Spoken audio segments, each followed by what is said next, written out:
Welcome back जी। एक बार फिर हाजिर हैं जोर का जोड़ में इमरान और शीरीन जुल्फ़िकार आपके सामने, और 4 से 6 तक हमारा ये साथ रहेगा। इससे पहले जैसे ब्रेक से पहले बात हो रही थी, बेसिक मिस्टेक्स थी कल जो अमेरिका और पाकिस्तान के मैच के दौरान नज़र आई, और फास्ट बॉलर्स के ना करने वाले कमालात की, और बैटिंग और फील्डिंग में क्या क्या खामियां रही हैं, फ्यूचर क्या होगा कौमी क्रिकेट टीम का, अब इस हवाले से बात करेंगे। वसीम हमारे साथ मौजूद हैं।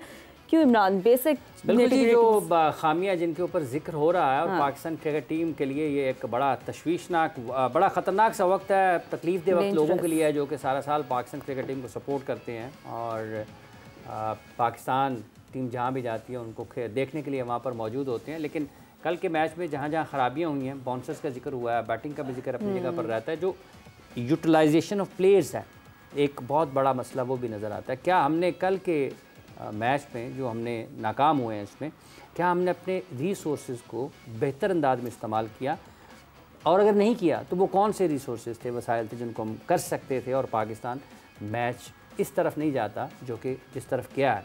मतलब लोग 1999 के मैच का जिक्र कर रहे हैं, बांग्लादेश का 2007 के मैच का जिक्र कर रहे हैं, आयरलैंड का, ये तमाम चीज़ें जिन पर गुफ्तगू रहेगी। वसीम साहब, कौन सी यूटिलाइजेशन ऑफ प्लेयर्स के हवाले से अगर बात की जाती है तो आपको लगता है वाकई हमने प्रॉपरली अपने रिसोर्सेज को यूज़ नहीं किया?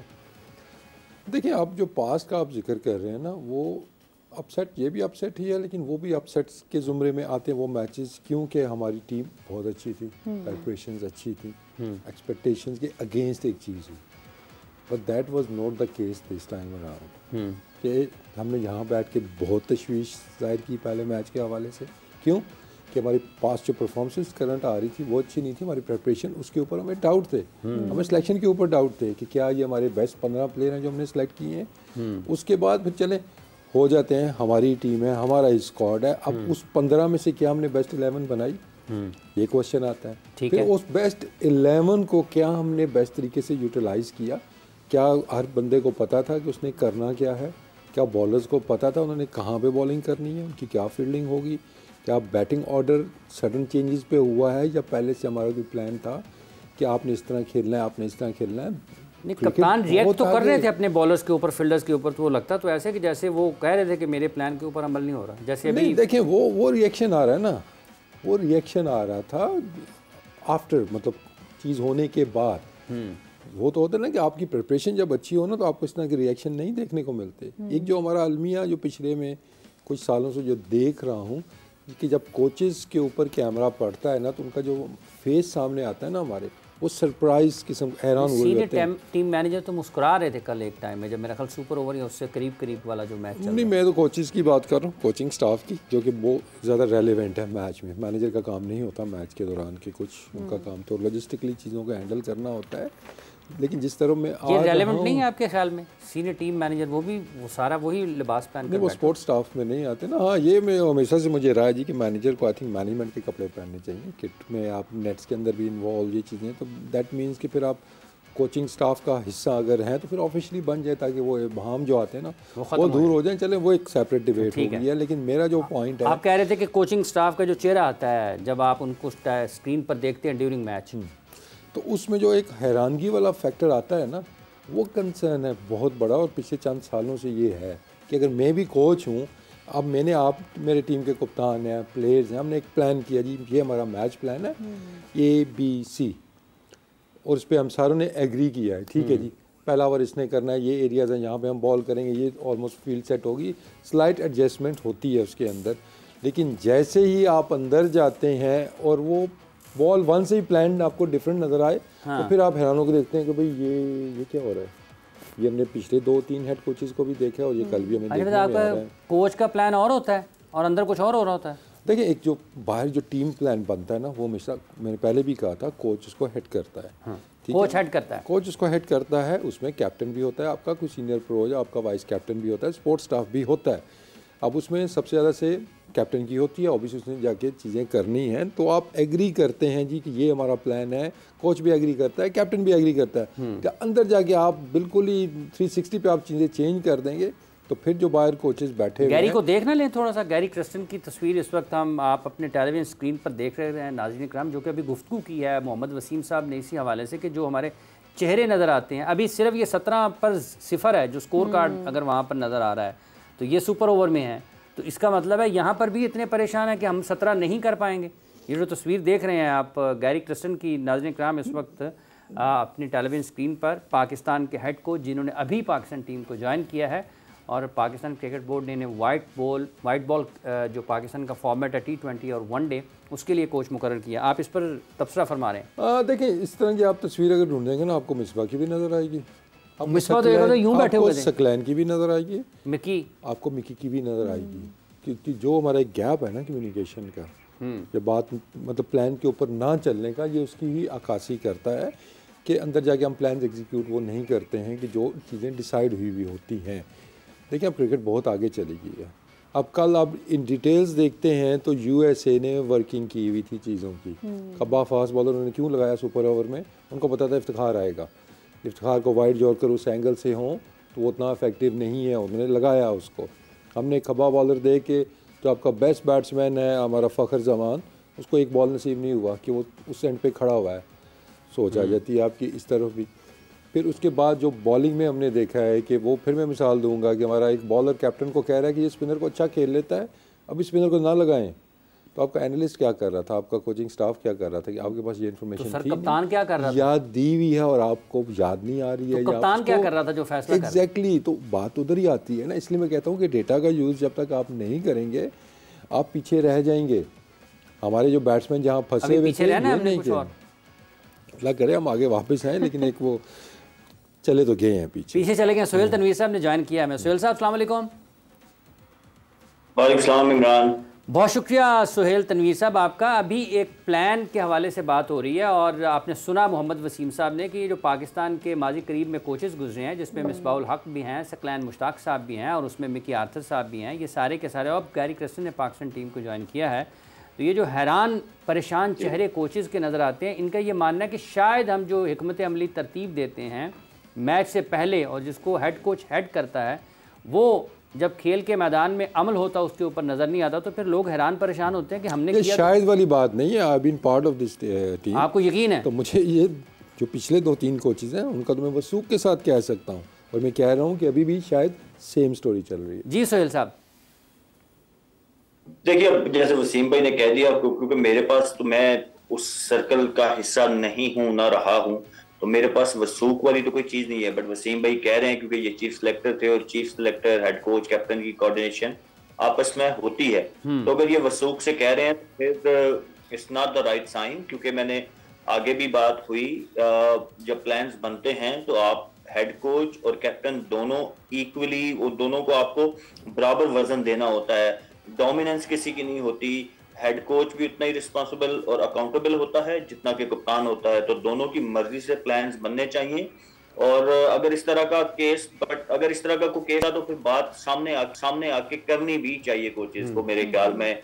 अगर ये शिकायत जो मुझे समझ आ रही है कि अगर कैप्टन को शिकायत कोच को कैप्टन से शिकायत है कि जो प्लान बनता है उसको एग्जीक्यूशन नहीं की जाती, तो इसी कंप्लेन फिर सामने आके करनी भी चाहिए मेरे ख्याल में। ये गिला सोहेल मुझे भी रहेगा अपने कोचेस से, ऑब्वियसली हमारे कोलीग्स हैं, दोस्त हैं, लेकिन ये गिला उस टाइम भी मुझे उनसे था और अभी भी है कि आपको चीज़ें जो है वो सामने लानी चाहिए थी। तो शायद उन्होंने अपनी जो रिपोर्ट्स वगैरह वो क्रिकेट बोर्ड में देते हैं, वहाँ पे उन्होंने ये चीज़ें मेंशन की होंगी। मिकी आर्थर की कुछ चीज़ें लीक भी हुई थी शायद, कि उन्होंने भी इसी तरह की रिपोर्ट दी थी एशिया कप और वर्ल्ड कप के बाद। लेकिन बात फिर वो ये कि जब आप डिसीजन मेकिंग करते हैं तो इस तरह की रिपोर्ट्स, इस तरह की इन्फॉर्मेशन आपको ऑन बोर्ड लेनी होती है। आपको एटलीस्ट पढ़ें तो सही ना उसमें लिखा गया। जी सोहेल साहब। तो वो मैं देखिए, इसमें आपको कैप्टन को बिल्कुल मैं इस हक में हूँ। कैप्टन समटाइम आप प्लान्स बनाते हो, बट ग्राउंड में जाके सिचुएशन सडन चेंज होती है, स्पेशली T20 क्रिकेट, आपको ओवर बाय ओवर चीजें चेंज होती नजर आती हैं, तो आप वो डिफरेंट प्लान बी के साथ चले जाते हैं। बट हर बार नहीं होता। अगर ये जैसे वसीम भाई कह रहे हैं कि हर बार ही थोड़ा था, दैट्स अ इशू है। फिर आप वन मैन शो कभी भी किसी जगह पे भी नहीं चल सकता। अगेन आई विल रिपीट, क्योंकि मेरे पास इनसाइड इन्फॉर्मेशन तो नहीं है, बट जैसे वसीम भाई कह रहे हैं, अगर if that is the case तो देन ये कोई अच्छी चीज नहीं है। ठीक है वसीम साहब, फिर कल का जो मैच है उसमें भी आपको लगता है कि यही हुआ है पाकिस्तान के साथ? देखिए, जो जेस्चर हमें गैरी के नज़र आए हैं ना, हमने पहले भी एक बात की थी कि गैरी एक बड़ा नाम है, एक एस्टैब्लिश कोच है, आपको तो बहुत उम्मीद थी कि वो लेके आया है, तो वो थोड़ी सी अपनी अथॉरिटी शो करेगा। अभी सुहेल बात कर रहे हैं कि इंपॉर्टेंस कोच की भी उतनी है, कैप्टन की भी उतनी है। हम उसकी बात कर रहे हैं, हम डोमिनेशन की बात नहीं कर रहे। कोच आए और डंडा लेके सारी चीज़ें वो अपने खुद से करनी शुरू कर दे, हालांकि ज़रूरत शायद इसी चीज़ की है, लेकिन फिर भी हम मेहनत रवि में रहते हैं। कप्तान के इख्तियारात मौजूदा हालात में कम करने की ज़रूरत है। नहीं, कम से ज़्यादा की तो बात ही नहीं हो रही। जिसकी जो रिस्पॉन्सिबिलिटी है उसको वो काम करना चाहिए। समझता है कि मेरी जिम्मेदारी ज़्यादा है, आपके उसके अंदर रह के आपने काम करना चाहिए। जिसकी जो ड्यू रिस्पॉन्सिबिलिटी है उसको वो करनी चाहिए और उसको वो उसका स्पेस और टाइम उसको मिलना चाहिए उस चीज़ का। कोच है तो कोच ने डिसाइड करना ना आपका कि आपका जो प्लान्स हैं वो कैसे बनने हैं आपके, चाहे वो प्रैक्टिस सेशंस हैं, चाहे वो आपकी ट्रेनिंग्स हैं। उधर भी आके अगर प्लेयर्स आके उसको चेंज करवा देते हैं या कैप्टन आके चेंज करवा देता है तो फिर आप कोच को काम तो नहीं करने दे रहे। इसी तरह अगर कोच कोई मीटिंग करता है, प्लान्स उसमें डिसाइड हो जाते हैं, आप खुद भी एग्री करते हैं और साथ में आप एक छोटी सी मीटिंग एक और कर लेते हैं कोच के बगैर, उसके अंदर डिसमिस कर देते हैं सारा, इनको नहीं पता हमें पता है, तो फिर ये प्रॉब्लम्स आती हैं और आ रही हैं हमारे सामने। तो आई थिंक जिसका जो काम है अपनी हदूद में रह के काम करेगा तो चीज़ें ज़्यादा बेहतर तरीके से हो सकती हैं। अच्छा, जब इफ्तिखार ने भी बैटिंग करना आना था तब भी हमने देखा कि ग्राउंड में गैरी क्रिस्टन उस वक्त भी काफ़ी ज़्यादा परेशान रहे थे। तो अब मतलब ऐसा लग रहा था कि शायद ये एक होता ना कि फ़ैसला सडनली हुआ हो, फैसला नहीं लिया जा रहा हो, या मे बी जो फैसला उन्होंने लिया हो उससे अगेंस्ट जा रहे हो, ऐसी कुछ एक्सप्रेशंस लग रहे थे। नहीं, ऐसा ही, बिल्कुल ऐसा ही है। देखें कल पूरे मैच में हमने वो अनसर्टेनिटीज देखी हैं कुछ चीज़ों के अंदर। अब उसमें अभी सुहेल ने बात की ए प्लान, बी प्लान, सी प्लान, हालांकि सुहेल इसको ज़्यादा बेहतर एक्सप्लेन करेंगे कि जब बॉलिंग के अंदर जब इनकी मीटिंग होती है, चाहे वो लीग क्रिकेट है, इंटरनेशनल में भी, उसमें प्लान सिर्फ एक नहीं उसमें होता डिस्कस, उसमें प्लान ए भी बनता है, बी भी बनता है, सी भी बनता है। उसमें माइनर एडजस्टमेंट्स होती हैं कि कुछ चीज़ आपने चेंज करनी है, या उस टाइम पे उसने बॉलिंग नहीं करनी है, या एरियाज चेंज करने हैं, पिच डिफरेंट निकल आया, या बैट्समैन को डिफरेंट तरीके से खेल रहा है, तो ये सारी इन्फॉर्मेशन आपके पास होती है। हमारा थोड़ा सा जो इशू है कि हम लैक ऑफ इन्फॉर्मेशन, और उसके बाद फिर हम रूटीन के ऊपर रवायती अंदाज में चलने की कोशिश करते हैं, जिसमें हम मार खा जाते हैं कि आपने जो काम आपको आता है बस आप यही करते हैं एक जगह पे, विदाउट रियलाइजिंग के ये बैट्समैन की स्ट्रेंथ क्या है या बॉलर की स्ट्रेंथ क्या है, पिच की डिमांड क्या है, मैच की सिचुएशन क्या है। तो हम बस वो 2-3 चीज़ें ना कि गेम को डीप लेके जाना है, हमने नॉर्मल बॉलिंग करनी है, ब्लेम करना सबसे ईजी काम है, ठीक है ना। कल भी कैप्टन ने जो यूज़ किया जी, पहले 6 ओवरों में as usual, these were the words, I hope के मतलब ही पता होगा कि एज यूजुअल पहले 6 ओवर्स में हमारी बॉलिंग अच्छी नहीं थी, हमने विकेटें नहीं ली। तो पहले 6 ओवर में बैटिंग कौन सी अच्छी थी? एग्जैक्टली जो सबसे बड़ा प्रॉब्लम टीम के अंदर आया था, जब 2 क्लैश एक आया था टीम के अंदर, चला मैं नाम नहीं लेता हूँ, वो इसी चीज़ पे आया था कि बॉलर स्टूड अप कि यार हम इंडिया की टीम में क्लैश आया था पाकिस्तान टीम के अंदर के हर प्रेस कॉन्फ्रेंस में, हर पोस्ट मैच के अंदर हमेशा बॉलर्स को ब्लेम किया कि हमने बॉलिंग अच्छी नहीं की। तो हम 170 पे आउट करते हैं, टीम आपसे चेस नहीं होता। मतलब फिर बात वो बॉलिंग और बैटिंग के वो बन गया था कि यार ग्रुप बन गया ना कि आप हर मैच में हमें ब्लेम कर देते हो, हर मैच में हमें ब्लेम कर देते हो, रन आप खुद नहीं करते हो। तो वो फिर बात वही है कि जब आप अनप्रिपेयर्ड होके जाएंगे, गेम को रीड नहीं करेंगे ना मैच से पहले ना मैच के बाद, तो कल भी जो हमने कहा जी कि 6 ओवर्स में हम विकेटें नहीं ले सकते, एज यूजुअल हमने स्ट्रगल किया, बॉलिंग अच्छी नहीं हुई है, that was a wrong statement, ठीक है ना। उसके अंदर आप कहते हैं ना जी पोस्ट मैच में गलत का है आप उसमें। अच्छा, एक बात है वसीम साहब, एक वक्फा लेते हैं और फिर यहीं से आते हैं। एक तो आपने कप्तान की पोस्ट मैच प्रेस कॉन्फ्रेंस का जिक्र किया, और फिर ये पहले 6 ओवर्स में पाकिस्तान की बैटिंग कैसी हुई है शीरी, ये बड़ी देखने वाली बात है कि 44 रन 43 बॉलों पर, और आप ये कहें कि पहले 6 ओवर में सिर्फ बॉलिंग ठीक नहीं हुई। एक वक्फा ले रहे हैं, वक्फे के बाद आएंगे और फिर यहीं से गुफ्तगू के सिलसिले को आगे बढ़ाएंगे।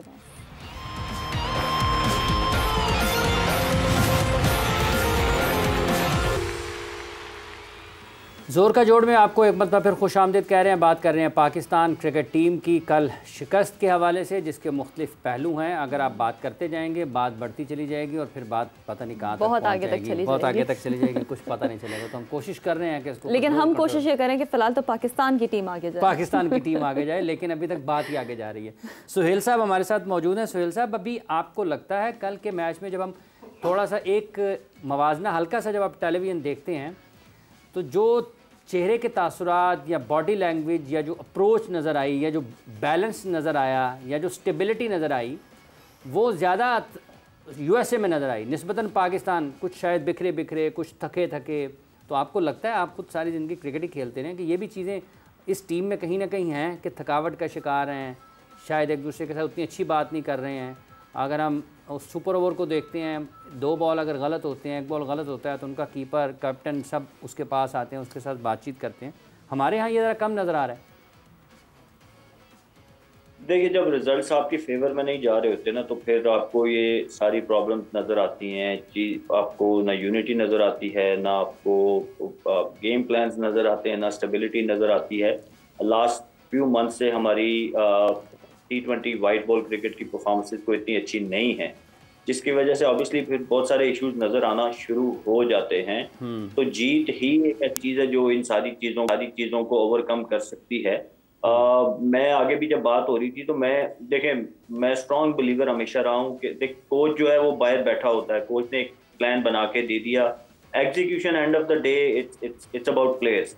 प्लेयर ने उसको एग्जीक्यूट करना। मैं नहीं मान सकता कि बाहर बैठ के हमारे प्लान्स नहीं बने होंगे, हो ही नहीं सकता। गैरी क्रिस्टन मतलब ही सीजन और एक बड़े नामी ग्रामी कोच हैं, और मॉडर्न डे क्रिकेट के हिसाब से मेरे ख्याल में वो चीज़ों को लेके चल रहे होंगे। आई डाउट इट के प्लान्स नहीं बने होंगे। अब मैं आपको याद होगा जब हम ऑस्ट्रेलिया से सेमीफाइनल हारे थे, मैथ्यू वेड ने आके हमें नीचे से रन किए थे लास्ट ओवर में। कल भी आप देखें, मैं उस टाइम भी बोला था कि मुझे हमारे बॉलर्स सीखते हुए नजर ही नहीं आते, इनके पास कोई प्लान बी नहीं होता, ना वाइड यॉर्कर करते हैं, ना वो फ्रंट लेग को। मैं उस दिन भी बात कर रहा था, बल्कि वसीम भाई बैठे हैं, अली खान से मेरी बात हुई, उसने वैसे ही बात हो रही थी जब, तो उसने यूएसए के जो बॉलर हैं, तो उन्होंने मुझसे एक वो एडवाइस मांगी कि बताएं कि क्या करना चाहिए आखिरी ओवर में, जब वो कनाडा के खिलाफ उनको रन हुए थे एक ओवर में। तो मैं को अपनी को बड़ाई बयान नहीं कर रहा, आप कोचेस से किसी से भी बातचीत कर सकते हैं। तो मैंने उनको वाइड यॉर्कर, इसी तरह फ्रंट लेग जब ओपन होती है तो उसको फॉलो करने का कहा। कल आपने देखा कि उन्होंने राउंड द स्टंप जाके वाइड यॉर्कर, इफ्तिखार जब आए तो उनको वाइड यॉर्कर करने शुरू कर दिए। इट मीन्स कि वो मेंटली प्रिपेयर होके आए थे, उन्होंने गेम प्लान बनाया हुआ था। अब 3 बॉलों पे 12 रन रह गए। आप मुझे बताएं, वसीम भाई बैट्समैन है, बैठे हैं, इस पे वो जरूर कमेंट कर सकते हैं, मुझे बताएं कि सबसे मुश्किल एरिया कौन सा होता है जहां पर छक्का मारा जाए? वो होता है पॉइंट के ऊपर या एक्स्ट्रा कवर के ऊपर। आप 6 बॉलें वहां पे वाइड यॉर्कर करें ना, 1-2 वाइड भी हो जाए तो कोई बात नहीं, 6 में से 1 या 2 मैक्सिमम बाउंड्री आपको लग सकती हैं, वो भी मैं बहुत हाई रेशो बता रहा हूँ। तो 3 बॉलों पे 12 रन रह गए। Why we didn't bowl any wide yorker?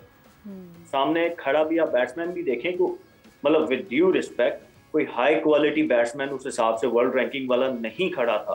तो हमने क्यों नहीं किए वाइड यॉर्कर? हम खुद इंडिविजुअली स्मार्ट क्यों नहीं हो रहे? हम क्यों नहीं सीख रहे? हम सिर्फ वही स्टंप्स में यॉर्कर करने जाते हैं। मिस और हिट वाला हिसाब होता है कि अगर आपने लेंथ मिस कर दी तो आपको छक्का लग गया, आप अगर यॉर्कर अच्छा लग गया तो आपने आउट कर दिया। तो सम टाइम आपको स्पेशली डेथ बॉलिंग में विकेट्स की इतनी जरूरत नहीं होती जितनी आपको डॉट नहीं तो 1-2 रन इस बॉल पे बने टीम को, उसकी जरूरत होती है। Wickets you need in middle over और may be in power play. आखिरी ओवर में तो आप 1-2 ले लें, मैंने फिर कहूंगा 1-2 विकेट लेके 15 रन खा लें तो उन 2 विकेटों का कोई फायदा नहीं है। तो हम इंडिविजुअली स्मार्ट कब होंगे, मेरा क्वेश्चन सिर्फ ये है, कब होंगे? और जब होने की बात है कि आप इंफरादी तौर पर कब इतने ज़्यादा अच्छे होंगे वसीम साहब? लेकिन इंफरादी तौर पर अगर हम बात करते हैं तो कैप्टन ने तो ये कहा है कि बॉलिंग अच्छी नहीं हुई शुरू के ओवर्स में, बैटिंग अच्छी हुई शुरू के ओवर्स में। देखिए, जो कैप्टन की ना बहुत सी रिस्पॉन्सिबिलिटी में एक बड़ी रिस्पॉन्सिबिलिटी आती है ना, आपने बोलना क्या, कब बोलना है, कहाँ बोलना है और क्या बोलना है।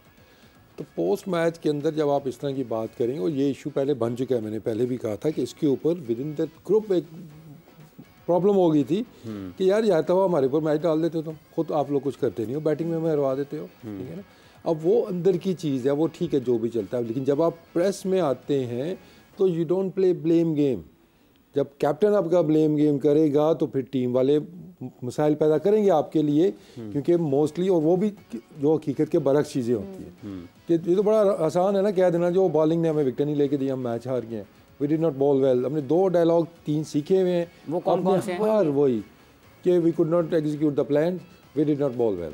ये 2 चीज़ें आप हर प्रेस कॉन्फ्रेंस में सुनेंगे कि हमें नए बॉल से विकेट नहीं मिले, हमें पुराने बॉल से मिडिल ओवर्स में विकेट नहीं मिली हैं।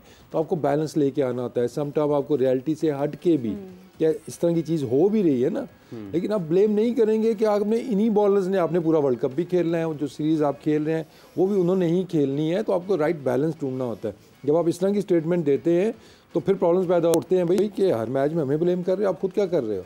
ठीक है, आई कैन अंडरस्टैंड कि जब एक बैट्समैन कैप्टन होगा तो वो नेचुरली उसमें आ जाता है कि बैटिंग को थोड़ा सेफ रखूं कि यार बॉलर के ऊपर डाल देता हूं, बट एज ए कैप्टन आपको भूलना होगा कि आप बैट्समैन हैं या बॉलर हैं, आप टीम को लीड कर रहे हैं। तो आपने एक बैलेंस ढूंढना है कि जो भी आपने बात करनी है। अभी आप बात कर रहे थे टीम इन्वायरमेंट की, देखें एक दिन के अंदर ना टीम इन्वायरमेंट या वो जो स्पिरिट की आप बात कर रहे हैं ना, वो ऊपर जा सकता है, ना ही वो एक दिन में नीचे आता है। ये जो तसलसल आता है ना वाक़यात का, उसका नतीजा ये होता है, ठीक है ना। इट स्टार्स कि आप, ये तो नहीं कि कल हमारी परफॉर्मेंस बुरी हुई है, इससे पहले आयरलैंड में हम अच्छा खेले। अच्छा वसीम भाई, हमें शाहिद आफरीदी साहब ने ज्वाइन किया है, मेरा ख्याल वो एयरपोर्ट पर हैं और वहीं से हमें जुड़े हैं इस वक्त। अस्सलाम वालेकुम शाहिद आफरीदी साहब।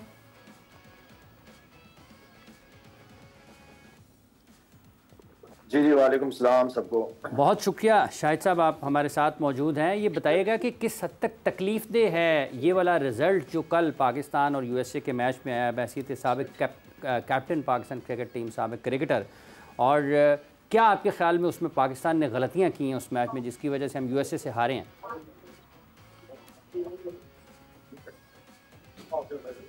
देखें अगेंस्ट, क्योंकि हमेशा ये बात है कि किसी भी बड़े इवेंट का जो पहला मैच हो, आप किसी की टीम के भी खिलाफ होते हो, बहुत इंपॉर्टेंट होता है, वहां से मोमेंटम पकड़ते हो आप। और यूएसए की टीम तो मुझे कल यूएसए की नहीं लग रही थी, मुझे तो ऑस्ट्रेलिया की टीम लग रही थी।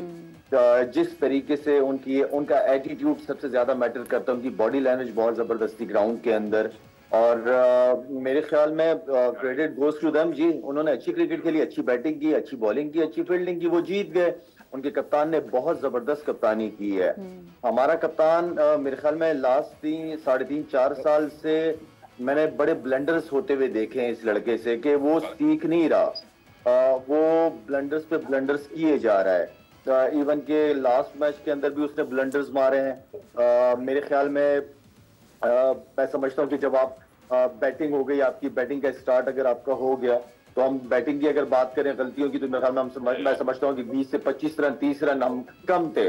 और ना पार्टनरशिप बना सके। 2 पार्टनरशिपें नजर आई, एक बाबर के बीच में और एक शादाब, एंड देन फिर शाहीन और इफ्तिखार के बीच में नजर आई। आई मीन के देखें आप, उसके बाद फिर आप बॉलिंग देखें, गंदी बॉलिंग हमने गंदी, अगर हम कहते हैं कि वर्ल्ड क्लास बॉलिंग है हमारी, तो वर्ल्ड क्लास बॉलिंग को तो फिर जो इनएक्सपीरियंस प्लेयर्स हैं, बैट्समैन है, उनके सामने फिर रन करे, ये रन भी उनके लिए काफी थी। चाहे वो शाहीन की बॉलिंग हो, बहुत गंदी बॉलिंग की है, वो ये समझ रहा था कि मैंने हर बॉल पे आउट करना है, बहुत गंदी सोच से उसने बॉलिंग की है। इसी तरह हारिस रऊफ का ओवर की बात करूं, मोहम्मद आमिर ने 4 ओवर बहुत अच्छे किए, उसकी वजह से गेम में वापस आए। हारिस का आखिरी ओवर अगर देखा जाए तो वो बहुत बुरा ओवर किया उस लड़के ने, बहुत ही बुरा। एंड देन फिर पावर प्ले में वो तो मेरे लिए मोहम्मद आमिर जैसा, इसलिए मैं चाह रहा था कि मोहम्मद आमिर से ओवर कराना चाहिए, लेकिन इतना रिवर्स स्विंग होने के बावजूद अब यॉर्कर्स जो हमेशा आमिर की या पाकिस्तान टीम की बॉलर्स की स्ट्रेंथ रही है, और रिवर्स हो रहा है, उसके बावजूद इतनी गेंद, मतलब आप वाइड पे वाइड किए जा रहे हो यार। कीपर के हाथ से 2-2 रन ले रहे हैं, 3-3 रन दे रहे हैं हम लोग, एक वाइड पे 3 रन दे रहे हैं हम, और 2 दफा हो चुका ही है। फील्डिंग में इफ्तिखार साहब सो रहे थे, इफ्तिखार साहब आई डोंट नो कहाँ खोए हुए थे, किसी ने जहमत नहीं की, स्लिप में कैच आ रहा है तो ट्राई कर लें। आई मीन ओवरऑल हर एक चीज के अंदर हमने ब्लंडर्स मारे हैं, जिसकी वजह से आज हम हार के बैठे हुए हैं। शायद भाई, ये जो आपने बॉडी लैंग्वेज की बात की है, वसीम साहब का ये मानना है कि मुख्तलिफ हालात और वाक़यात हैं जिसकी वजह से शायद इनको लगता है कि टीम में वो इत्तेहाद नहीं है, जो आपने हमेशा कहा है कि जब आप बड़ी टूर्नामेंट्स में जाते हैं तो आपको एक अच्छे टीम में माहौल की ज़रूरत होती है जिसमें लीडर आपको लीड करता है फ्रंट से और सबको साथ लेकर चलता है। वसीम साहब का ख्याल है शायद उसकी कमी है, आपको लगता है वाकई इस वजह से भी टीम आयरलैंड से भी हारी है और एक ही महीने के अंदर अंदर हम यूएसए से। बिल्कुल वसीम बिल्कुल ठीक कह रहा है, मोहम्मद वसीम बिल्कुल ठीक कह रहे हैं वो। मेरे ख्याल में ये फुकदान नजर आ रहा है और काफी अरसे से मुझे भी नजर आ रहा है, लेकिन मैं इस हवाले से क्योंकि बात नहीं करना चाहता क्योंकि माहौल खराब ना हो। टीम भी इस वक्त टूर पे, लेकिन ये प्रॉब्लम्स हैं पाकिस्तान टीम के अंदर। और लाइकिंग डिसलाइकिंग है।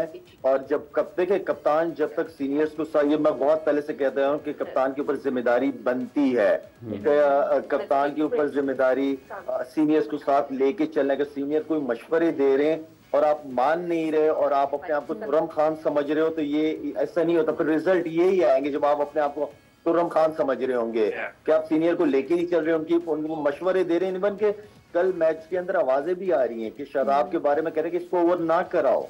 क्या डिसीजन लिया है? आप उस बात का डिसीजन लेने के सुपर ओवर के अंदर। अच्छा लाला, प्लेइंग 11 से आप सेटिस्फाइड हैं? क्योंकि बहुत सारे सवालों से ये भी एनालिसिस सामने आ रहा था कि प्लेइंग 11 में जिन्हें शामिल किया गया है, किसी को शॉट की बुनियाद पर शामिल किया गया है, किसी को सिर्फ एक आध मैच जीतने की बुनियाद पर शामिल किया गया है, आप सेटिस्फाई हैं इस प्लेइंग 11 से?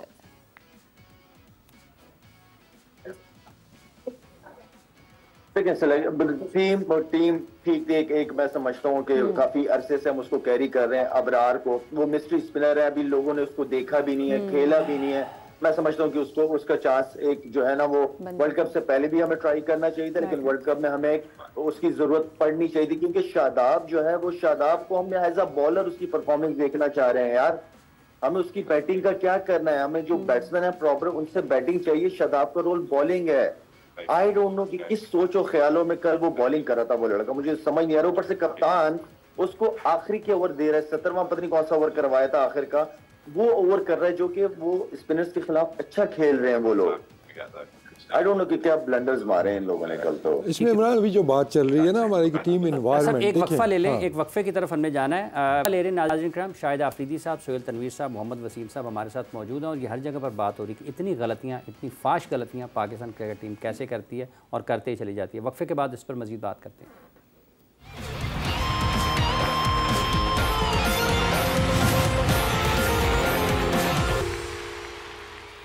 जोर का जोड़ में आपको एक मरतबा फिर खुश आमदीद कह रहे हैं। बात हम कर रहे हैं पाकिस्तान क्रिकेट के उस सानहे पर जिस पर कल एक सुपर पावर ने पाकिस्तान क्रिकेट, दुनिया क्रिकेट की एक super power, Pakistan super power थी क्रिकेट में, ऐसा तो नहीं है कि नहीं थी, उसको शिकस्त दी है।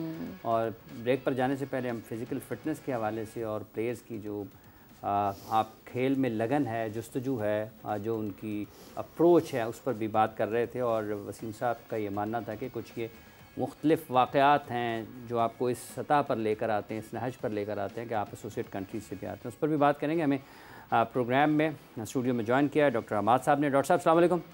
आपका बहुत बहुत शुक्रिया, आपका भी साथ रहेगा इसमें। आप तशरीफ़ लाए हैं तो जो निकले हुए पेट हैं, शर्टें उसको छुपाने की कोशिश करती हैं, उस पर भी आपकी राय ज़रूर ली जाएगी। वसीम साहब, आपने कहा कि एक तसलसल होता है, एक है, दो है, ये वाक़यात होते चले जाते हैं, तो फिर ये जो आपकी यूनिटी है ये मुतासर होती है और उसके साथ साथ जो आपकी बॉडी लैंग्वेज है वो फिर नज़र आती है कि शायद कोई इधर है, कोई उधर है, कोई उधर देख रहा है, कोई उधर देख रहा है, कोई उधर देख रहा है, कोई उधर, मतलब सब मुख्तलिफ समतों में देख रहे हैं। हाँ देखिए ऐसे ही ना, ये ओवरनाइट चीज़ें ऐसी नहीं होती ना आपके। नहीं वो कौन से वाक़या? हाँ, नहीं अब उसमें अब अगर आप देखते हैं कि लेट्स से कि एक हमारी पास में जो स्ट्रेंथ रही है, जो परफॉर्मेंस हमारी बेहतर रही है, उसमें एक शिकायत किसी को नहीं आई होगी, वो थी टीम स्पिरिट की, ये यूनिटी की। वो आपको स्क्रीन पे नज़र आती थी। ऐसा ही था, आपने भी देखे होंगे जो पिछले 2 वर्ल्ड कप्स खेले थे हमने। अभी अब देखते हैं इट स्टार्ट फ्रॉम द आपका सिलेक्शन प्रोसेस, जहाँ से आपका स्टार्ट होता है कि आप उसके अंदर आपकी प्रायोरिटीज़ क्या हैं, आपने पैमाना क्या रखा है। सिर्फ पीएसएल की परफॉर्मेंस के ऊपर आपने लड़के ड्रॉप भी किए, पीएसएल की परफॉर्मेंस के ऊपर आपने लड़के पिक भी किए। उसमें हुआ क्या, आपके जो इंटरनेशनल परफॉर्मर्स थे, जिनकी इंटरनेशनल लेवल पर परफॉर्मेंसेस थी, वो आपकी टीम से ड्रॉप हुए। टीम के अंदर एक बेचैनी आती है। उसके बाद फिर आपने फिटनेस के ऊपर कॉम्प्रोमाइज़ किए, टीम के अंदर बेचैनी है। उसके साथ के जो फिट लड़के हैं वो कहेंगे जी हाँ जी ये देखा है, ये कहाँ से आ गए, हम फिटनेस क्यों करेंगे, नेक्स्ट टाइम पे हम भी ऐसे ही करेंगे। उसके बाद फिर आप लोगों से रिटायरमेंट वापस लेके उनको आप ज़बरदस्ती टीम के अंदर लेके आते हैं। उससे क्या मैसेज जाता है, जो लड़के डोमेस्टिक आपके खेल रहे हैं या आपकी जो मेहनत कर रहे हैं, प्रोसेस का हिस्सा है, ठीक है ना, 2 एस्टैब्लिश क्रिकेटर्स आए हैं, ये मैं सीक्वेंस बता रहा हूँ आपको, ठीक है। आपने वो किया, फिर आप वो 2 प्लेयर लेके आए जो आपके करंट कैप्टन को, ये नहीं कि वो उसको कैप्टन नहीं मानते, अच्छा वो उसको T20 का बैट्समैन ही नहीं मानते कि ये T20 टीम में नहीं होना चाहिए। वो टीम में सेलेक्ट हुए, वो तो आपके सिलेक्टर्स भी नहीं मानते। मैं उसी तरफ आ रहा हूँ, ये स्टेटमेंट आपके सिलेक्टर्स ने भी दी थी कि ये T20 का बैट्समैन ही नहीं है बाबर आजम। वो प्लेयर, वही मैनेजमेंट टीम के साथ है। आपकी यूनिटी कैसे आएगी, आपका स्पिरिट उसमें कैसे जाएगा, ये सीक्वेंस आ गया आपका।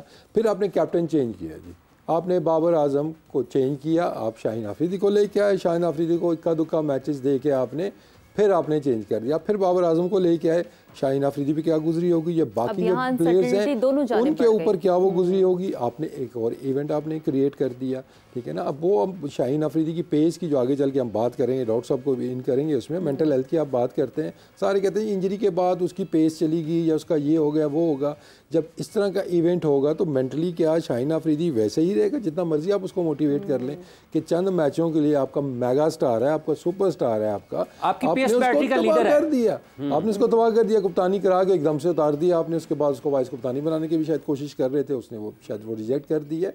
तो उसकी मेंटल हेल्थ किसी ने सोची, टीम के अंदर बेचैनी उसके बाद और ज़्यादा आ गई। फिर आपकी जो वन मैन शो जब चलता है, बाबर जो है इमाद और वसीम की वापसी से दबाव में आए, बाबर वहाब और रज़ाक के सिलेक्शन कमेटी में आने से दबाव में आए। मैं सिर्फ बाबर की बात नहीं, पूरी टीम की बात कर रहा हूँ कि डिस्टर्बेंस पूरी टीम के अंदर आती है कि इर्द गिर्द हमारे हो क्या रहा है, ठीक है ना। इसी तरह फिर आप लड़के लेके आते हैं, जब फिर उनको मैचेस नहीं खिलाते, वो नज़र आता है ना आपको कि इब्रार को सिलेक्ट किया हुआ है, वो सीक्रेट वेपन हम पहले भी हसनैन को लेके गए थे एक दफ़ा इसी तरह, वो इसी तरह खेले बगैर वापस आ गया था, सबसे तेज़ हमारा बॉलर है। अभी भी हम इब्रार को लेके गए हैं और मुझे लगता है कि वो भी ये वर्ल्ड कप खेले बगैर वापस आ जाएगा। तो बाकी जो कैंप है उसके अंदर क्या चीज़ें चल रही होंगी, क्या हम किसी को प्रोटेक्ट कर रहे हैं, क्या हम अपने जो फेवरेट्स हैं शायद उनको ही खिलाना चाह रहे हैं, किसी और को मौका नहीं देना चाह रहे हैं। तो जब ये सीक्वेंस ये बढ़ता जाता है, फिर मैनेजमेंट की तरफ से ना एक मैसेज टीम को जाता है और उनके मुंह के ऊपर जाता है कि यार एक सर्टन जो है ना लैंग्वेज बोलने वालों को प्लेयर है का ग्रुप है इस टीम के अंदर। Just before the world cup इस तरह की बातें जब हो रही होंगी तो उस टीम का क्या स्पिरिट रहेगा, आपको अंदाज़ा है मैं जिस तरफ इशारा कर रहा हूँ कि आप खुद डिवाइड कर रहे हैं टीम का माहौल, आप ख़राब कर रहे हैं। आपने टीम से परफॉर्मेंस लेनी है, उनको बेस्ट अपॉर्चुनिटीज़ देनी है, बेस्ट इन्वायरमेंट देना है, आप खुद डाउट्स क्रिएट करेंगे, दैन यू एक्सपेक्ट कि वो एक होकर लड़ेंगे वो, और वो कल वो सारी चीज़ें आपको नज़र आई हैं। फिर नया बॉल अपनी मर्ज़ी से आपने जो स्पेशलिस्ट है उनको नहीं देंगे, दूसरों को दे देंगे, बैटिंग ऑर्डर आप मर्ज़ी से चेंज कर देंगे। कुछ चीज़ें हैं जो लिखी हुई हैं कि वो चेंज नहीं हो सकती, लेकिन कुछ चीज़ें ऐसी हैं कि वो जिस तरह होता है ना कि बस तू इधर हो जा, तू इधर हो जा, ऐसे जब ये आएगा डिफरेंट एटीट्यूड डिफरेंट प्लेयर्स के साथ, तो फिर आपका टीम का माहौल हमेशा ख़राब रहेगा। मॉडर्न क्रिकेट है ना, अंडमान समथिंग डिफरेंट। अच्छा, अब्रार की आपने बात की, तो अब्रार को कहीं इसलिए तो नहीं छुपा के रखा है कि जी वेस्ट इंडीज़ में से खिलाना है, वो जाए ना भला वेस्ट इंडीज में, उसके लिए जाना ज़रूरी होगा, उसके लिए जाना ज़रूरी होगा, हाँ उसके लिए फिलहाल इंडिया से मैच जीतना बड़ा ज़रूरी है। और फिर आपकी प्रायोरिटीज़ आपको नज़र आ रही हैं कि आप मीट एंड ग्रीट कर रहे हैं। आज भी हाफिज़ साहब आपकी बातों की वजह से आज डिनर कैंसिल हो गया, मुझे लग रहा है आज भी उनका डिनर था, तो दैट शोज द प्रायोरिटीज़ कि आप PR कैंपेन करने वहाँ पे गेम है कि अपने कॉन्टैक्ट्स बना रहे हैं आप, या वर्ल्ड कप खेलने गेम है। और इसमें मैनेजमेंट का कसूर है, मैं किसी प्लेयर को कसूरवार नहीं कहूँगा। आज भी एक डिनर था, आप कहते हैं वो कैंसिल हुआ है, आज भी था, 7 तारीख था, कैंसिल भी हो चुका है, अभी तक की रिपोर्ट देंगे वो पोस्टपोन हो गया है। तो ये कैसे आप कर सकते हैं, और इसकी जिम्मेदारी सबसे ज़्यादा किस पे आती है, टीम मैनेजर के ऊपर आती है। तो आप मतलब ये चीज़ें क्यों कर रहे हैं, सीनियर टीम मैनेजर सोहेल साहब, मैंने एक चीज़ पहले भी कही थी, देखें सिलेक्शन कमेटी का हेड कोई नहीं है, इससे ज़्यादा बेचैनी कहाँ पे आएगी। अगर कोई प्लेयर, जब चेयरमैन खुद आया है टीम के ड्रेसिंग रूम में, अपना नंबर दे के चेयरमैन साहब कहते हैं जी किसी को कोई इशू हो आप मेरे से बात कर सकते हैं। अगर कोई प्लेयर फ़ोन करता है तो आप उसको जवाब बना के उसके आप ज़िंदगी आराम कर देते हैं, उसको NOC नहीं देते हैं, उसको कहीं का नहीं छोड़ते हैं आप, जस्ट बिकॉज कि ही रीच्ड आउट। और जब ये प्लेयर खुद खेल रहे थे मेरे टेनोर के अंदर, ठीक है ना, फिर आप अपने एजेंट से कैंपेन चलाते हैं जी कि हमने ट्रेंड शुरू किया है कि प्लेयर से कम्युनिकेशन, 3 घंटे मैंने इन प्लेयरों से बात की है, इंक्लूडिंग वहाब रियाज, ये जितने प्लेयर अभी वापस भी आए हैं, ये वाले भी 2-2 घंटे 3-3 घंटे की कॉल इनके साथ होती थी। फिर मुझे चेयरमैन की कॉल आती थी कि is not satisfied, can you talk more them. फिर मैं इनको कॉल करता था, हाँ जी ये रीज़न से हमने आपको ड्रॉप किया है। तो ये जो कैंपेन चलाने से चीज़ें बेहतर नहीं होती हैं, आपको ये चीज़ें खुद बेहतर करना होगी, पर्सनल नहीं होना चाहिए किसी के साथ। इसलिए मैं कहता हूँ कि एक गैप बहुत ज़रूरी है। करंट प्लेयर का जब वो रिटायर हो तो वो डिसीजन मेकिंग के किसी भी प्रोसेस के अंदर उसको आने से पहले बीच में गैप होना चाहिए कि आपका जो चीफ सेलेक्टर या आपकी 2-4-5 साल आप उनके साथ खेले ना, कैप्टन जो करंट कैप्टन है उसके अंडर वो 2-3 जगह पे खेले हुए हैं। तो ये तो अभी एक कोचिंग कोर्स भी हुआ है, उसमें भी बड़ी शानदार तस्वीर नजर आई है। सोहेल साहब को ले लेना, सोहेल साहब, हाँ वो असिस्टेंट के असिस्टेंट आपको वहाँ कोचिंग सिखा रहे थे, हालांकि उससे पहले आप हेड कोच थे, तो इससे बड़ा आलमी क्या होगा। सोहेल साहब ये जो जिस तरह से हवाले दिए हैं मुख्तलिफ वाक़यात के मोहम्मद वसीम साहब ने, और पाकिस्तान हारा भी है, इससे पहले एक इवेंट था जिसके ऊपर बड़ी तनकीद भी हुई और सोहेल साहब ने कहा कि आज 7 तारीख को भी एक इवेंट था जो कि अब नहीं हो रहा, वो भी एक कमर्शियल एक्टिविटी थी। तो आपको लगता है वाकई ये फिर तवज्जो खिलाड़ियों की खेल के ऊपर नहीं है? आपके पास कोई मालूमात यकीनी तौर पर आप कहेंगे कि इसके हवाले से नहीं है, लेकिन ये जो इवेंट्स हो रहे हैं हमारे सामने, तो आपको लगता है कि फिर तवज्जो तो नहीं है उस जगह पर जहाँ होनी चाहिए? नहीं, मेरा इस पे बड़ा क्लियर स्टांस था और मैंने कल भी जब ये बात हुई थी तो मैंने आपको बताया था कि commercial events during the tour नहीं होने चाहिए, एज लॉन्ग एज के वो, क्योंकि हम लोग भी इन्वॉल्व रहे हैं जब डिनर्स होते हैं, कम्युनिटी डिनर तो नहीं, यहाँ पे मोस्टली यूएई में होते थे, बट वो ऑफिशियल डिनर होते थे या आप एम्बेसी कहीं पाकिस्तान एम्बेसी चले जाते हो, वो एक डिफरेंट चीज़ है। बट यहाँ पे टिकट्स लगे हुए हैं तो वो तो मेरे ख्याल में मुझे तो समझ ही नहीं आ रही कि इसकी परमिशन कैसे दी गई, ये कैसे ऑर्गेनाइज हुआ। ऑब्वियसली सब ऑन बोर्ड थे, मतलब या टूर मैनेजमेंट या इवन क्रिकेट बोर्ड, क्योंकि मेरे ख्याल में जो टूर मैनेजमेंट भी होती है वो अपने होली सोली डिसीजन नहीं लेती, पीछे क्रिकेट बोर्ड में जो कंसर्न पीपल होते हैं उनके साथ ऑन बोर्ड उनको भी लेकर डिसीजन मेकिंग करते हैं। तो ये तो अनएक्सेप्टेबल है, चाहे जिसकी भी मिस्टेक है उसकी अकाउंटेबिलिटी होनी चाहिए। वो कि अब पोस्टपोन हो गया बिकॉज ऑफ यस्टरडे जो हमारी परफॉर्मेंस रही उसकी वजह से, बट ये नहीं होना चाहिए था और ना आइंदा कभी इस तरह का कोई प्लान होना चाहिए। तो मेरा स्टांस क्लियर रहता है, मैं डक्की चुपी बातें नहीं करता आफर साहब। नहीं, मैंने कहा आपके पास, चूँकि आपने कहा कि मैं सख्त अल्फाज इस्तेमाल नहीं करता मालूमात के हवाले से, लेकिन ओपिनियन आपका यही था और आज भी आपने कहा है कि उस हवाले से कोई ऐसी चीज़ नहीं है। अच्छा, ये अभी डिसीजन की जो बात सोहेल कर रहे हैं ना कि पीछे भी डिसीजन करने वाले बैठे हैं, वहाँ पे भी बैठे हैं। प्रॉब्लम जहाँ आती है कि जहाँ टू मच अथॉरिटी एक ही जगह पे चली जाती है, तो आपको भी पता है कि पीछे वाले डिसीजन भी वही कर रहे हैं, उधर टीम मैनेजमेंट के अंदर भी डिसीजन वही कर रहे हैं। तो जब वन मैन जब शो होगा ना तो फिर इस वन मैन शो कहाँ है वसीम साहब?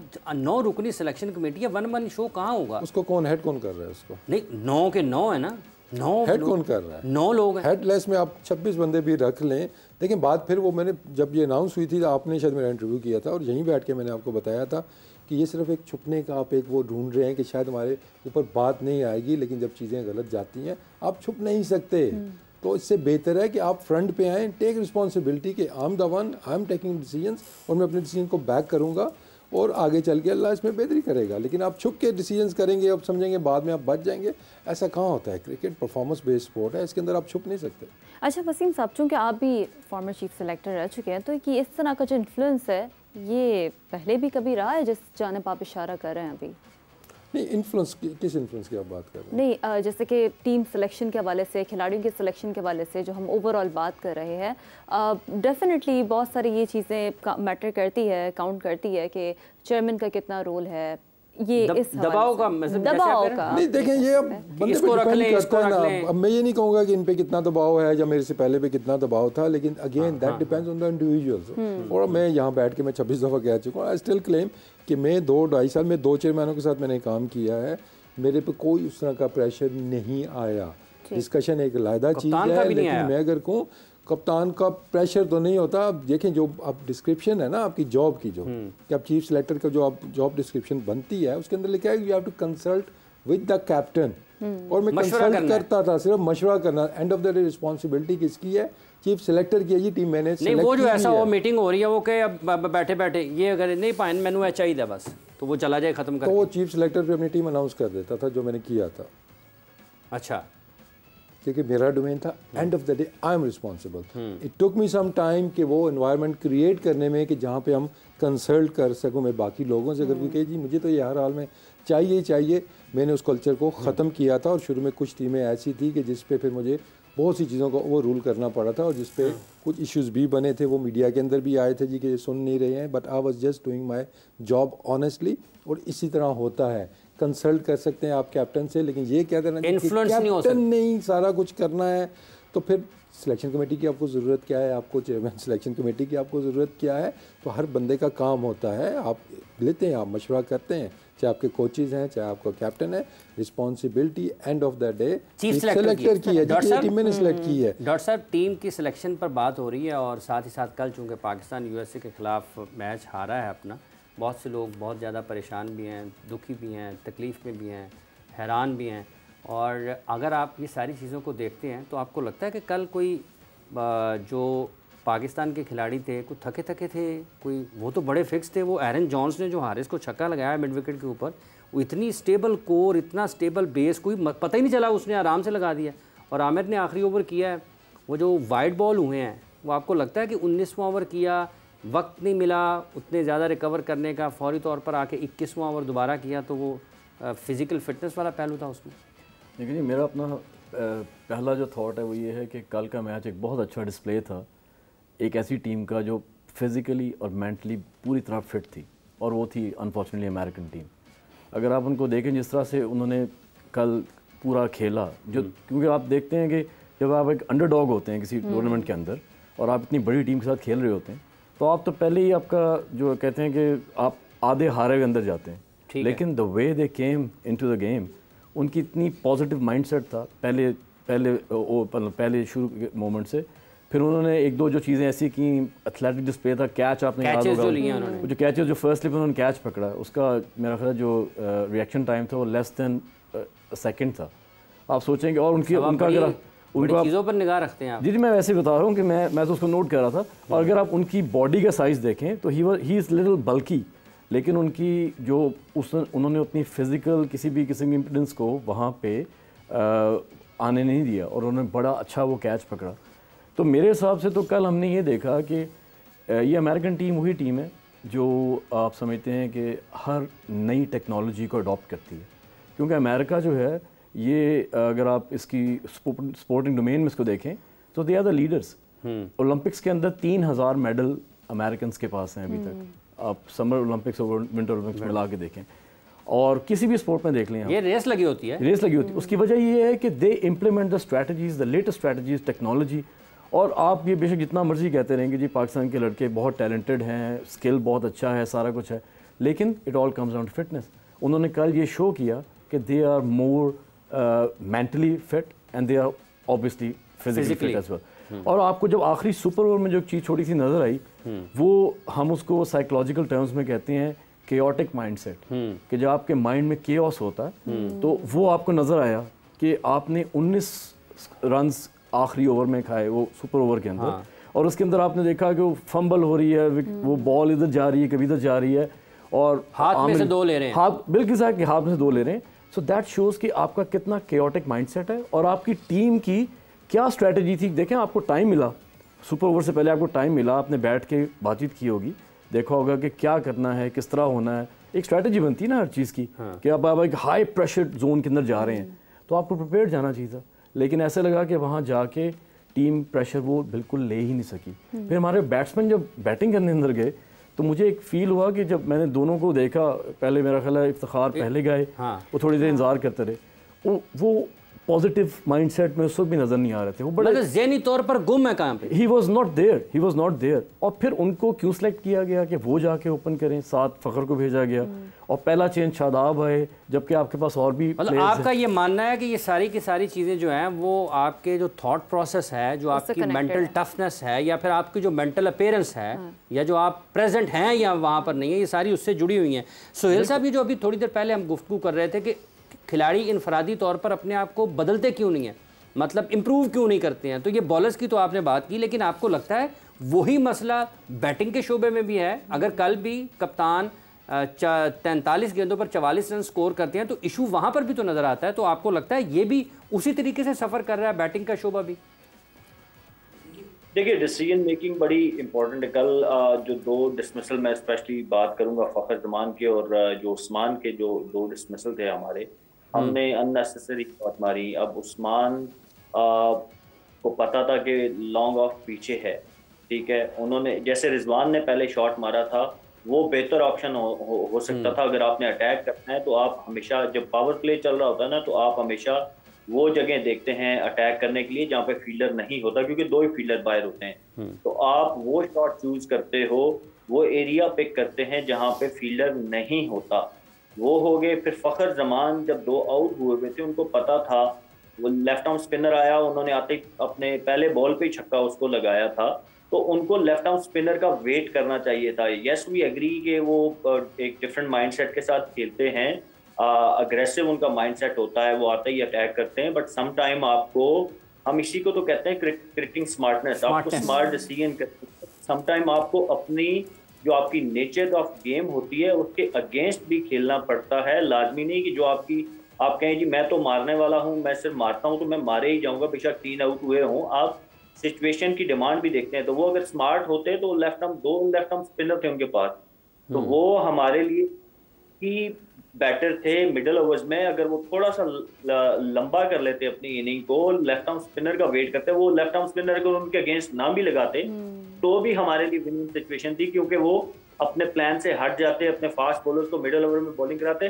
तो हमारे लिए डिसीजन मेकिंग जो है ना, मैं प्राउड यही बात करता आ रहा हूँ कि we were not smart in terms of making decision कि कहाँ पे क्या करना है। ऑब्वियसली दूसरा यहाँ पे ये होता है कि आपको फिर काउंटर अटैक या फिर आप करें। बाबर की तरफ से मुझे ऑब्वियसली विकेटें गिर रही थी, बट हमने काउंटर अटैक उनकी तरफ से नहीं देखा। वो नजर आ गया कि बाबर के खिलाफ एक प्लान करके आए, वो क्रैम्प कर रहे थे, उनको उनकी बॉडी के ऊपर बॉल कर रहे थे। स्पिनर्स आए तो उन्होंने बॉडी के ऊपर बॉलिंग की। आप देखें शादाब हो या बाबर, जब लेफ्ट आर्म स्पिनर बॉलिंग कर रहे थे तो उन्होंने उनको बिल्कुल टांग के ऊपर वो जो आर्म बॉल किए जा रहे थे, क्योंकि उनको पता था कि ना बाबर स्वीप मारते हैं ना शादाब स्वीप मारते हैं। Shadab can play slog sweep, but वो दूसरी स्वीप नहीं मारते, ना बाबर मारते हैं। तो ऑब्वियसली आपने इम्प्रूवमेंट की बात की, तो यहाँ पे ये एरियाज हैं जहाँ पे बाबर को इम्प्रूव करने की जरूरत है।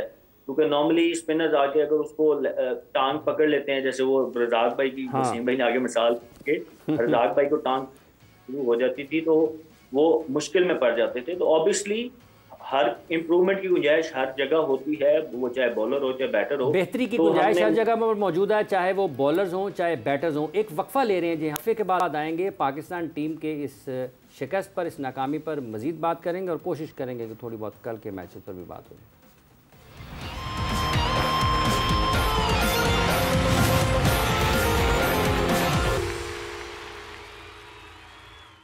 Welcome back ji to the program जोर का जोड़। और जी क्रिकेट सीजन तो जारी है, ईद सीजन भी सर पर है और ऐसे में जो शॉपिंग की फिक्र है उससे आप हो जाएं आज़ाद, क्योंकि व्यूवर्स के लिए खुशखबरी है कि पाकिस्तान में आ गई है सबसे trusted online marketplace which is Wise Market, जो ऑफर कर रही है wide range of products in lowest prices, easy 7 days return policy के साथ साथ फ्री डिलीवरी से लेकर पेमेंट से पहले फ्री पार्सल खोलने की सहूलत। क्या बात है, they are offering so much. So आज ही विजिट करें www.wisemarket.com.pk। So shop wisely from Wise Market. और कौमी क्रिकेट टीम कितना वाइसली अपने डिसीजंस ले रही है, इमरान ज़रा इस पे हम बात कर लेते हैं। बड़ी अच्छी चीज़ आपने बताई है कि ये ज़रूर एक अच्छी चीज़ है कि जब तक आप पार्सल खोलने के बाद पैसे दें, क्योंकि ऑनलाइन में कुछ ये भी गड़बड़ चलती रहती है। अच्छा, जो आपने कहा कि पाकिस्तान क्रिकेट टीम कितनी अपने अच्छे तरीके से फैसले कर रही है, तो ये तो ज़्यादा फैसले बेहतर वसीम साहब बता सकते हैं कि क्या जो इफ्तिखार के खेलने का अंदाज़ था सुपर ओवर में, क्या वो ठीक था और वो कहाँ पकड़े गए? क्योंकि पाकिस्तान के जो नुमाया पावर हिटर्स हैं उनमें तो एक वो लीड करते हैं उसमें से, तो क्या ख़राबी क्या रही, कुछ बता सकते हैं हमारे देखने वालों को? देखिए इसमें एक दो चीज़ें थी, मैं थोड़ा सा कोशिश करते हैं डेमोस्ट्रेट करने की, इससे बाद बैट पकड़ रहे हैं। एक चीज़ जो शायद कुछ देखने वालों को लगा होगा कि वो वाइड बॉलें क्यों नहीं हो रही थी, जो वाइड के निशान से बाहर भी जा रही, लेकिन जो पहला बॉल उन्होंने खेला शायद वो आगे गए और बॉल जो है वो उसमें लॉ ये है कि अगर आप नॉर्मल स्टांस है आपका, यहाँ पे आप मिडिल लेग पे ऊपर खड़े हुए हैं, लेकिन बॉल डिलीवरी होने से पहले अगर आप स्टांस अपना ऑफ स्टंप के बाहर लेके चले जाते हैं तो जो गाइडलाइन है एक वाइड के निशान की वो रेलेवेंट नहीं रहती। उसके बाद फिर अंपायर की जजमेंट के ऊपर है कि वो बैट्समैन से बॉल कितना दूर है, तो एक तो क्लैरिटी उस पर आ गई। और हमने देखा कि इफ्तिखार का जो हिटिंग जोन हमने देखा है कि ही इज़ वेरी गुड, ये उसकी स्लॉट है जहाँ पे, चाहे वो शॉर्ट ऑफ लेंथ बॉल है या फुलर बॉल है, उसकी ये रेंज बहुत अच्छी है, सामने से लेके mid wicket, square leg, even fine leg तक वो यहाँ से हिट मारते हैं। उन्होंने क्या किया, क्लेवर थिंग जो यूएसए ने की, एक तो लेफ्ट आर्मर को लेके उनको पता था कि बेस्ट चांस जो है पाकिस्तान के पास वो इफ्तिखार का, या तो उन्होंने इफ्तिखार को सोच के उन्होंने बॉलर अपना चूज़ किया लेफ्ट आर्मर। अब वो क्या कर रहा था, वो एंगल क्रॉस करके वाइड यॉर्कर्स करने की कोशिश कर रहा था इफ्तिखार को, जो कि उसकी स्ट्रेंथ नहीं है, बिकॉज जहाँ से बॉल को ड्रैग करना ऑन साइड पे अगेंस्ट द जो एंगल है वो मुश्किल था। तो एक फिर मैं डेटा की बात करूँगा, अवेयरनेस की बात करूँगा कि उसके ऊपर वो गए। उसके बाद हमने देखा कि जब हम आमिर बॉलिंग कर रहे थे तो सिर्फ इसी पर्पज़ के लिए कि उन्होंने फोरकास्ट कर लिया था कि आमिर ही बॉलिंग करेंगे, क्योंकि लग रहा था कि उनको दिया जाएगा सुपर ओवर, तो उन्होंने एक लेफ्ट हैंडर नीचे से उठा के भेज दिया। और वो भी कोरे एंडरसन को उन्होंने नहीं भेजा, बल्कि एक और जो not non for his batting mostly, उनको बैटिंग करने भेजा कि वो एंगल को वो कवर कर लेंगे। सीखने की चीज़ क्या है कि लेफ्ट आर्मर जब बॉल कर रहा था पाकिस्तान के अगेंस्ट तो फ़खर को होना चाहिए था सामने, ताकि उस एंगल पे वो उनको आराम से हिट मार सकते थे, और फ़खर ने ये करके दिखाया हुआ है। एक mistake again lack of awareness, data का यूज़ इसमें आता है। उसके बाद हमने ये देखा थोड़ी सी अप्रोच, जो हम दबी क्रिकेट पूरे मैच में हमने खेले ना, कि आप एक एसोसिएट मेंबर से जब खेल रहे हैं तो आप जरा कहते हैं ना कि अटैक करते हैं, इनको बाउंसरें मार के, वो भी हमने डिस्कस किया कि पूरे मैच में हमने एक बाउंसर ने उनको मारा। हम डरी अप्रोच हमें नज़र आई पावर प्ले के अंदर भी, कि जब लेफ्ट आर्मर खेल हैंड बैटिंग कर रहा था तो आमिर उसको फॉलो करने की कोशिश कर रहे थे कि कहीं वो वहाँ से हिट ना मार जाए। चले एक आध वाइड बॉल हो जाता है उसमें, लेकिन आप वाइड यॉर्कर वहाँ पे आते हैं, आपको पता है कि वो नीचे उतर रहा है, तो आप वाइड यॉर्कर पे चले जाते हैं कि बजाय कि वो 3 वाइडें जो आपने यहाँ पे दी है, तो माइंडसेट वो कहता है कि बचने की कोशिश कर रहे हैं। हालांकि पावर सुपर ओवर में 2 ही विकेट हैं ना आपके पास, आप स्टम्प्स के अंदर आएँ या स्टम्प से दूर बॉल कर रहे हैं कि ये प्लान आपका नहीं चल रहा है। तो ये बेसिक मिस्टेक्स जब आप सीखेंगे नहीं, आप यहाँ बैठ के आप हम डिस्कशन कर सकते हैं। यूएसए का हम डेटा देखते हैं कि उन्होंने इस्तेमाल किया हुआ है, तो हमें क्या चीज़ पीछे दे के जा रही है, ये प्रॉब्लम। देखें एसोसिएट मेंबर्स इसी तरह की मैट की पिच होती है, ज़्यादा क्रिकेट वो वहाँ पे खेलती है। यूएस के बैट्समैन भी, जिस पे ऊपर पेस भी नहीं होती, बाउंस भी नहीं होती, उनकी ज़्यादा रेंज क्या है कि यहाँ पे वो अच्छा खेलते हैं। यॉर्कर्स को भी वो अच्छा खेल लेंगे क्योंकि वो आगे के बॉल के वो यूज टू हैं। वो यूज टू किस चीज़ के नहीं है, यहाँ पे बॉल आने की। हमने कितनी बॉलें उनकी यहाँ से गुजारी, इंडिया से सीख लेते कि उन्होंने आयरलैंड के मैच के अंदर कितनी बाउंसरें मारी, कोई यहाँ पे लग, उन्होंने फील्ड भी सेट की हुई थी, डीप स्केयर लग लिया हुआ था, फाइन लेग भी था ना, कि आप डरा के आउट कर लेते हैं। हम खुद डरे जब खेलेंगे तो ऑब्वियसली पे चीज़ें आती हैं। अच्छा, एक और बात जो आपने इफ्तिखार का जिक्र किया है कि वो क्रॉस चले गए अपनी वो जोन एरिया बनाने के लिए, लेकिन जब आपको उन्होंने बॉल बाहर किया है तो क्या आप उसको एक्स्ट्रा कवर नहीं कर सकते? उसको आप उठा भी तो सकते हैं ना वहाँ से। नहीं, देखिए आप फिर बात वो कर रहे हैं, जब ये सुहेल बात कर रहे थे सीखने की, कि आपने अपनी गेम को नेक्स्ट लेवल पे कैसे लेके जाना है, कि आप टीमें आपको टारगेट यहाँ पे करेंगी। बाबर को कल हमने देखा कि उनको वो रूम नहीं दे रहे थे कि यहाँ पे उनकी जो ड्राइव्स हैं बैक फुट के ऊपर, फ्रंट फुट के ऊपर उन्होंने नहीं दी, स्क्वायर भी जगह नहीं दी, में उसको बॉलें की हैं। तो ऑब्वियसली स्पिनर भी आया तो वो यहाँ पे फंसे हुए थे, बजाय उसको वो स्वीप शॉट खेलते या कुछ उस पर करते, तो ये प्रोग्रेशन आपको बैटिंग के अंदर लेके आनी होगी। और आखिरी जो बॉल हुआ हमारा कल, जो उस पर सुहेल ने बड़ा एम्फसाइज किया है कि जो फील्ड प्लेसमेंट थी हमें उसकी समझ नहीं आई, कि हारिस रऊफ का क्लियर हमें प्लान नज़र आया कि उसने यॉर्कर करना है बीच में। अब बैट्समैन मैं यहाँ पे खड़ा हुआ हूँ, और जो सबसे मज़े की बात है, जो मैच से पहले पूरी दुनिया को पता है, साइड्स की बाउंड्री बड़ी है, सामने की बाउंड्री छोटी है। बैट्समैन की जेर में ऑटोमेटिकली आता है कि यार मुझे बॉल मिले सीधा जाऊंगा, सामने जाऊँगा, छोटी बाउंड्री है, आधी हिट भी लगी, शायद वो बाहर चला जाए। तो अगर बीच में बॉल आएगा तो मेरा बेस्ट चांस क्या है कि मैं यहाँ से मेरी हिट किस तरफ जाएगी, ईजियर हिट मेरे लिए कौन सी होगी, ऑब्वियसली सामने वाली। हमने क्या किया, वही फील्डर हमने ऊपर रखा हुआ है, बैट्समैन को इनवाइट किया हुआ है, और उसके बाद हमने बॉल भी वहीं पे कर दिया है। तो हाई पेस के साथ आप जब यॉर्कर कर रहे हैं तो आप वाइड जाएंगे तो शायद वहाँ से इस तरफ मारना आपके लिए मुश्किल होगा, लेकिन बीच में अगर आपने करना भी है बॉल यॉर्कर, तो फील्ड तो आप सामने के रखे ना, दोनों पीछे। आपने फील्डर वो भी पीछे रखे हुए हैं, इस तरफ भी वो पीछे रखा हुआ है जहाँ पे चांसेस कम है। और जब आपको 3 बॉलों पे 12 रन चाहिए होंगे, बैट्समैन कभी भी चौका प्लान नहीं करेगा, वो हमेशा छक्के के लिए जाएगा। तो आप वो एरिया प्रोटेक्ट करते हैं जहाँ पे आपको लगे कि यार यहाँ पे 6 रन लग सकते हैं, बाउंड्री पे कैच हो सकता है, वहाँ पे चांस है बाउंड्री रोकने का। हमने चौके अपने प्रोटेक्ट किए हुए थे। हाँ, आजम खान को क्या मतलब उस वक्त किस तरह से उन्होंने हिट किया, क्या कहाँ गलती करते हैं, स्पिन को खेलते नहीं, या क्या मतलब उनके एंड पे क्या? देखें अगर आजम को देखते हैं कि the main reason he has been selected, या वो जो उनकी स्ट्रेंथ है अगेंस्ट द स्पिन बॉलिंग के, वो स्पिन डिस्ट्रॉयर है। अब वो स्पिन से आउट होते हैं, ज़्यादा दुख होता है कि, तो आई थिंक वो थोड़ा सा मुझे लगता है कि वो मेंटली प्रिपेयर्ड नहीं आया। वो उनकी आप 4 डाल भी देखते हैं तो वो शायद वो फुली फोकस नहीं थे। पहला मैच वो बॉल जो खेले वेरी कैजुअली, वो कैजुअल खेले ना कल, वेरी कैजुअल वो खेल के सीधा बॉल, हालांकि उनको आप को ऐसा खतरनाक 10 बॉलें वहाँ करेंगे वो 10 छक्के मारेंगे, ठीक है। तो मे बी वो प्रेशर उनके जेहन में था कि यार मैंने कुछ बॉलें रोकनी है, या कुछ भी उनका थॉट प्रोसेस वो सही नहीं था। नॉर्मली ये बॉल वो मिस नहीं करते हैं, तो दैट शोज़ के कोई फोकस का टीम के अंदर मसला आ रहा है कि एक्सटर्नल प्रेशर है या इंटरनल प्रेशर की वजह से लड़के खुल के वो परफॉर्मेंस नहीं दे पा रहे हैं।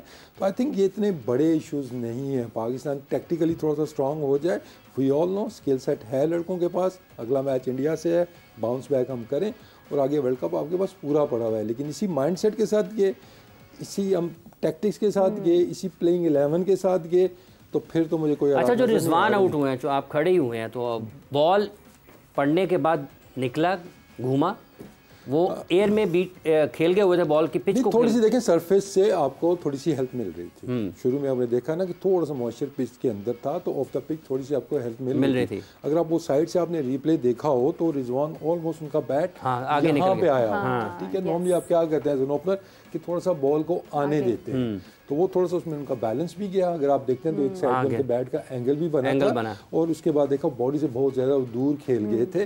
लेकिन अभी कैच का हम डिस्कस कर रहे थे जी कि वो बड़ा ज़बरदस्त कैच पकड़ा उनके फील्डर ने। वो फील्डर जो उनकी हैं normally he is a wicket keeper, ठीक है। अब उसकी जो बॉडी का साइज अभी डॉक्टर साहब भी बात कर रहे थे, but naturally he is a wicket keeper, वो कीपिंग करते रहे हैं जिसकी वजह से उनके रिफ्लेक्सेस ऐसे थे लेफ्ट राइट। तो हमने उस्मान को या आजम को स्लिप में क्यों नहीं रखा कि जो कि ज़्यादा यूजफुल हो सकते हैं, अनदर लर्निंग, ठीक है। कि जो कीपर अच्छा हो सकता है वो स्लिप में ज़्यादा चांसेस है कि वो कैच पकड़ेगा वहाँ पे। तो ये बेसिक मिस्टेक्स हैं जिनको हम करेक्ट जितना जल्दी करेंगे उतना जल्दी हम टूर्नामेंट के अंदर वापस आ सकते हैं। टूर्नामेंट के अंदर वापस आ सकते हैं, आएंगे एक अच्छी बात के साथ आप अपने सेशन का अख्ताम कर रहे हैं। बिल्कुल ऐसे टूर्नामेंट में वापस आ सकते हैं शीरी, और ये एक अच्छी बात है जिसपे जो सुनने वाले हैं उनको एक पैगाम ये ज़रूर मिलता है कि अभी दिल बर्दाश्त नहीं होना है। और जो वसीम साहब मुस्कुरा रहे हैं इस बात को करते हुए, इस पर कैफ़ी आज़मी साहब के एक बहुत अच्छी गज़ल भी है, और वो कहते हैं कि तुम इतना जो मुस्कुरा रहे हो क्या गम है जिसको छुपा रहे हो। तुम मुस्कुरा तो सोहेल तनवीर साहब भी रहे हैं। सोहेल तनवीर साहब, ये जो मुस्कुरा रहे हैं ये गम को छुपाने के लिए मुस्कुरा रहे हैं आप भी? well obviously what is done is done। अब हम जितना भी इसके ऊपर बात कर लें वापस तो वो नहीं आना। ऑब्वियसली अगर हम वर्ल्ड कप भी जीत जाएं तो ये जो कल वाली हार थी वो उसको शायद कंपनसेट नहीं कर सकते। बट मूविंग फॉरवर्ड ऑब्वियसली अच्छे या बुरे रिजल्ट्स जो होते हैं आप उनको पीछे छोड़ के लाइफ गोज ऑन। तो इसी तरह अब टूर्नामेंट भी ऑब्वियसली अब we need to focus on next game.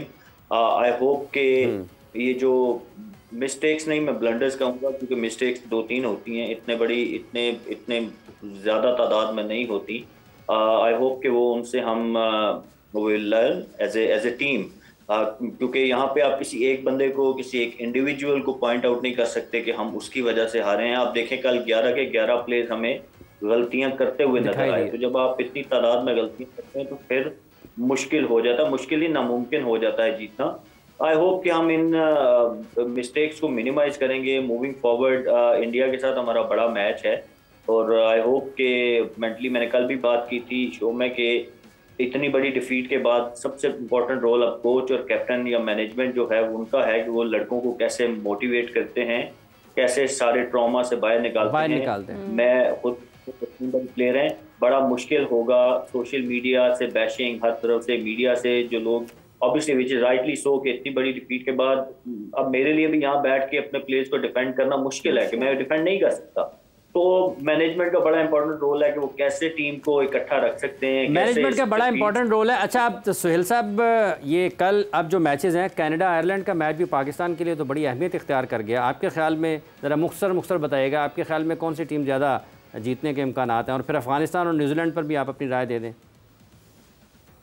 देखिए आयरलैंड ऑब्वियसली बेटर टीम है, वो मेजर टूर्नामेंट्स खेलती आ रही है। अभी पाकिस्तान को उन्होंने हराया तो यू फैंसी कि आयरलैंड जो है वो बेटर टीम होगी, वो जीतेगी। बट ऑब्वियसली कनाडा को भी जिस तरीके से उन्होंने यूएसए के अगेंस्ट और अफगानिस्तान न्यूजीलैंड वेल मेरी फेवरेट तो अफगानिस्तान होगी। आपकी फेवरेट अफगानिस्तान होगी वसीम साहब से भी। अच्छा श्रीलंका वर्सेस बांग्लादेश और डेफिनेटली का भी अगर आप बता दें कि आपकी फेवरेट टीम कौन सी है? ये सिर्फ इतने सेकंड है जवाब के लिए जितने में पाकिस्तान की विकेट गिरती है। फेवरेट टीम तो हमारी पाकिस्तानी रहेगी, जो मर्जी हो जाए फेवरेट टीम हमारी पाकिस्तानी है। देखिए आई थिंक बांग्लादेश और जो मैच होना है सॉरी अफगानिस्तान न्यूजीलैंड का वो एक अच्छा मुकाबला हो सकता है, क्योंकि दोनों में से लग रहा है कि ऑब्वियसली वो टफ ग्रुप है कि वहाँ पे वेस्ट इंडीज भी उसी ग्रुप वो टफ ग्रुप है और इस वक्त मुकाबला बहुत सख्त चल रहा है। और प्रोग्राम का वक्त खत्म हो जाता है। डॉक्टर साहब आपका बहुत शुक्रिया, मोहम्मद वसीम साहब आपका बहुत शुक्रिया, सुहेल तनवीर साहब आपका बहुत बहुत शुक्रिया। देखना ही है कि आने वाले दिनों में मैचेस में क्या नतीजे जाते हैं, लेकिन इस सेशन से पैगाम यही है जो कि सुहेल साहब ने कहा कि अगर आप वर्ल्ड कप जीत भी जाते हैं तो ये जो अमेरिका के खिलाफ नाकामी है इसका दाग धोना आपके लिए मुश्किल होगा। हाफिज़ मोहम्मद इमरान और शीरीन जुल्फ़िकार को इजाज़त दीजिए। अपना बहुत सा ख्याल रखिए, कल आपसे दोबारा मुलाकात होगी। अल्लाह हाफ़िज़।